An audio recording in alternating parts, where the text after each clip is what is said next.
একটু থামুন। এই মুহূর্তে আপনার জীবনে যা নেই তার তালিকা না করে যা আছে সেটার দিকে তাকান।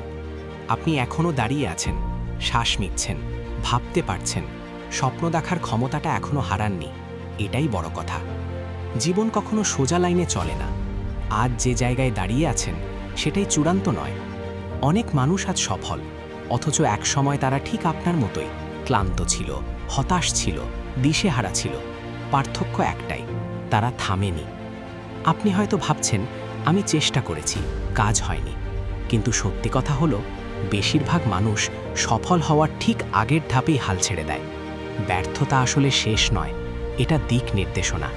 এটা বলে দেয় এইভাবে না, অন্যভাবে চেষ্টা করো। আজ যদি কেউ আপনাকে বিশ্বাস না করে, সমস্যা নেই, আপনি নিজেকে বিশ্বাস করুন।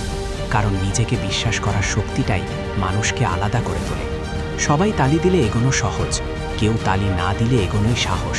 মনে রাখবেন, ছোট কাজও যদি প্রতিদিন করেন, সেটাই একদিন বড় ফল দেয়। একদিনে পাহাড় ওঠা যায় না, কিন্তু প্রতিদিন এক কদম নিলে চূড়ায় পৌঁছানো যায়। আজ আপনি শুধু এক কদম নিলেই যথেষ্ট। আপনার অতীত আপনাকে সংজ্ঞায়িত করে না, আপনার সিদ্ধান্ত করে। আজ আপনি যে সিদ্ধান্ত নেবেন, সেটাই আপনার আগামী দিনের গল্প লিখবে।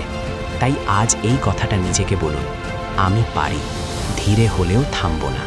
এই বিশ্বাসটা বুকের ভেতর রাখুন, বাকিটা সময় ঠিক করে দেবে।